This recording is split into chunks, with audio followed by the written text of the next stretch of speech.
Hey there, friends. I hope your day is off to a great start. What have you got planned for the day? What is your intention this day when it comes to how you show up in the world? Are you going to show up with righteousness? Are you going to show up with wisdom? Are you going to show up with the power of your Savior, Jesus Christ, living in you and through you? Or have you not even given thought to how you're going to show up in the world? The Morning Mindset is here to help you get your mind aligned with the truth of God for this day so that you can live in a way that makes a difference in your world, for your family, for your children, for your friends, for your coworkers. Let's dive in. Today we're looking at the book of Proverbs again, chapter 21. We have 5 different short verses to tell us what to do with our life today. That's where we're going to go today. Now, before we get there, I want to remind you that there are a lot of books and even blog posts available on my website, careygreen.com, C-A-R-E-Y, green like the color.com. If you are a person who likes to read and a person who likes to learn and grow through reading, you will find all kinds of resources there that would benefit you. There's even a little bit of fiction and a children's picture book that I've created. You can find those things again at careygreen.com/books. All right, let's dive into Proverbs chapter 21. Verse number 8 says, "The way of the guilty is crooked, but the conduct of the pure is upright." So when you ask yourself that question, what should I do with my life today? Well, you should walk in an upright way. Now, think of the contrast. Someone who's bent over and hunched and can't walk upright because of some malady or sickness or physical condition, compared to a person who's upright and is able to look forward and able to walk quickly and with purpose through life. That's the contrast Solomon is giving us here. And he's saying it's the guilty, the ones who do wrong, who are crooked, who are hunched over, but the conduct of the pure is upright. You see, we are to be those who are able to walk through life with wisdom and with direction and purpose because of the upright way in which we live. Okay, let's move on to verse 16. It says, "One who wanders from the way of good sense will rest in the assembly of the dead." Oh my goodness, that verse just kind of descends into this morose kind of sadness as you read it. And it does so because a person has wandered from the way of good sense. It means a person who's living foolishly is not making wise decisions. Friends, we have the power of the Holy Spirit who lives in us if we're believers in Jesus Christ. And He wants to provide us wisdom.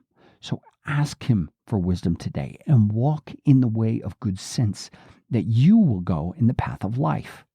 Let's look at verse 17. It says, "Whoever loves pleasure will be a poor man. He who loves wine and oil will not be rich." Now, this is very interesting. What it's saying here is a person who's indulging themselves all the time. I mean, everything they do is about them and for them and to fulfill their pleasures, to fulfill their desires, whether they're physical or mental or emotional. That person is not going to accumulate any kind of wealth. They're not going to move forward in any kind of substantial progress because they're just consuming everything and they're making everything about their own pleasure. Friends, we don't need to be those kinds of people because we're filled with satisfaction through our relationship with Jesus Christ. Let's put our eyes there. Let's put our desires there and seek Him more than we seek the things of this world. Let's look at verse 21. It says, "Whoever pursues righteousness and kindness will find life, righteousness, and honor." I mean, that tells us what to do with our life today, doesn't it? Pursue righteousness. Pursue kindness. Those are the activities of God's people. Now, one more. Verse 22, it says, "A wise man scales the city of the mighty and brings down the stronghold in which they trust."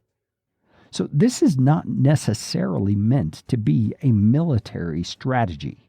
But what it is saying is it's using that idea of a mighty stronghold to give us the idea of what wisdom can accomplish. A person who's wise is able to overcome huge obstacles and be one who prevails in the things that go on in life. So friends, what are you going to do with your life today? You have opportunities here to live in an upright way, to live in wisdom, to avoid living only for pleasure, to pursue righteousness and kindness, and to apply wisdom in your life by the power of the Holy Spirit. Jesus, make these things true of us today. Enable us to remember as we go through the day that these qualities and characteristics are what should characterize your people. Enable us to pull it off through your power. We ask it in your holy name, Jesus, our Savior and our life. Amen.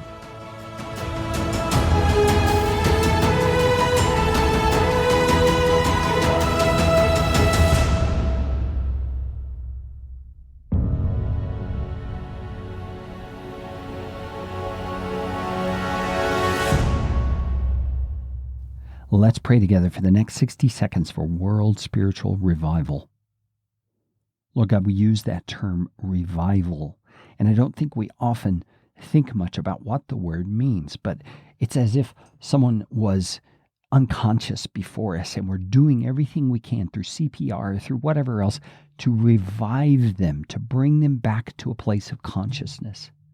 And so when we pray for our world, we are praying that the slumber and sleep that sin induces would be overcome, Lord, that your Holy Spirit would revive hearts to be aligned with you and drawn to you as human beings were in the beginning of the world when Adam and Eve were created, before sin came in, before deception prevailed, Lord. We ask you to do that. We ask you to bring it about worldwide for the sake of your name and for the glory of your name, that your plans and your kingdom can be established. In Jesus' name we pray. Amen.